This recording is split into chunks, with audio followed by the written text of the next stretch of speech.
হোয়াটসঅ্যাপে যেসব স্টুডেন্ট আমার চ্যানেলে যুক্ত আছো তাদের জন্য এই প্র্যাকটিস সেটটা আমি দিয়েছিলাম। 5টা কোশ্চেনের একটা প্র্যাকটিস সেট। তো এই প্র্যাকটিস সেটটা সবাই করতে পারেনি। এই এত ইজি অঙ্ক সেটাই করতে পারেনি, দুজনা মাত্র করতে পেরেছে।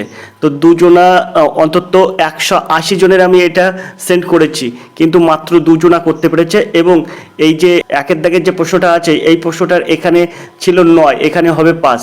অঙ্কটা এই একের দাগের এই অঙ্কটা শুধু একটু ভুল ছিল, এখানে 5-এর জায়গায় 9 পড়ে গেছিলো। এখন এই একটা বাদ দিয়ে বাকি 4টে প্রশ্ন কিন্তু তারা উত্তর দিতে পারেনি, কেউ উত্তর দিতে পারেনি। বাকি 4টে প্রশ্নের কেউ উত্তর দিতে পারেনি সঠিকভাবে। দেখা যাচ্ছে কারোর একটা হয়েছে, কারোর দুটো হয়েছে, এরকম। কিন্তু এখানে 5টায় 5টা হয়েছে, যার 5টায় 5টা হয়েছে এমন দুজনের। তার মধ্যে এই একের দাগের যেহেতু এটা 9 ছিল, তা 9-এর যে ক্যালকুলেশন হবে, 9 ধরে যে ক্যালকুলেশন হবে, তারা সেই ক্যালকুলেশনটাই করেছিল। তো যাই হোক, এইরকম প্রশ্ন যদি তোমাদের যদি ভুল যায়, এরকম প্রশ্ন যদি তোমরা না কমপ্লিট করতে পারো, তাহলে ওয়েস্ট বেঙ্গল পুলিশ পরীক্ষায় পাশ করা কিন্তু অনেক কঠিন হয়ে যাবে।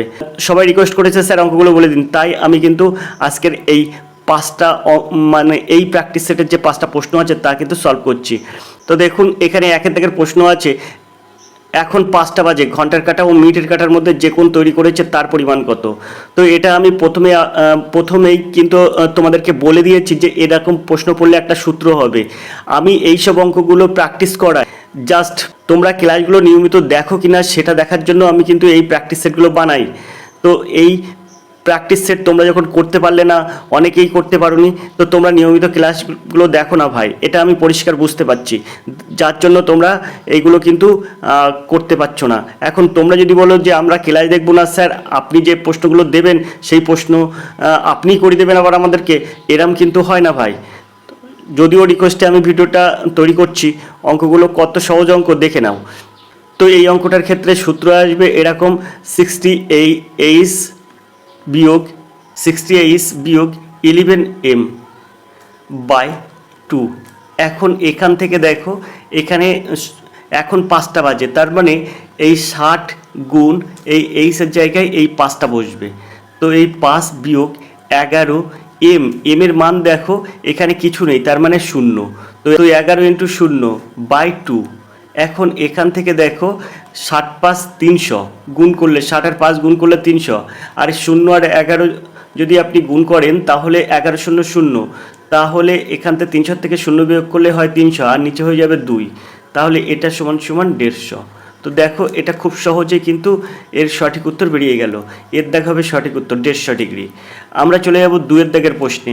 নিচের কোন সংখ্যাটি প্রদত্ত সারণীতে প্রশ্নচিহ্ন প্রতিস্থাপন করবে? 15 27 12 জিজ্ঞাসা চিহ্ন 9 33। তো এই রিজনিংটা খুবই সহজ। এখানে দেখো, এখানে আছে 9 আর 3 12 আর 3 15। এখানে দেখো 3 যোগ করা, এখানে 3 যোগ করা, তাহলে 9 আর 3 12 আর 3 15।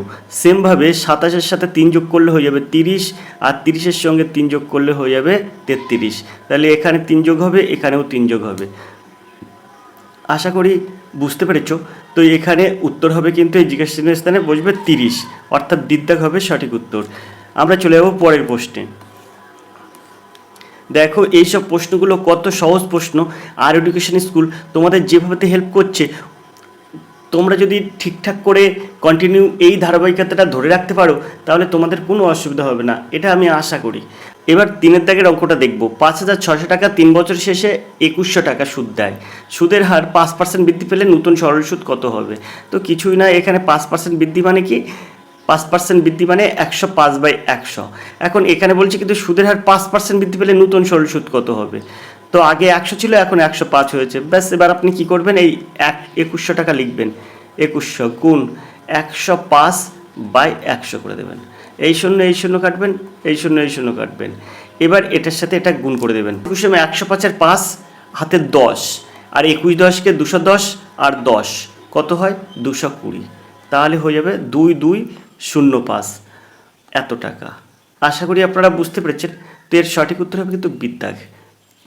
তো এবার আমরা 4-এর দাগের প্রশ্ন দেখব। বসন্ত বৈভবের চেয়ে ছোট কিন্তু সুনন্দার থেকে বড়। বাসন্তী যদি সুনন্দার চেয়ে বড় কিন্তু বসন্তর চেয়ে ছোট হয়, তাহলে সবচেয়ে ছোট কে? তো আমরা এই সাইডে লিখব বড়, এক সাইডে লিখব বড়, আর এক সাইডে লিখব ছোট, অর্থাৎ বড় থেকে ছোট হয়ে যাচ্ছে। এবারে এখানে দেখুন বড়োর থেকে ছোট যাবে, এখানে কটা নাম ব্যবহার করছে দেখুন 4টি নাম ব্যবহার করছে, তো আমরা এই 4টি নামের ঘর করে রাখলাম।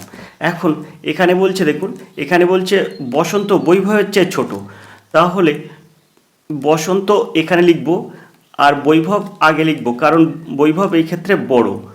বৈভব, বসন্ত বৈভবের চেয়ে ছোট, তাহলে বৈভব এক্ষেত্রে বড় আর বসন্ত ছোট।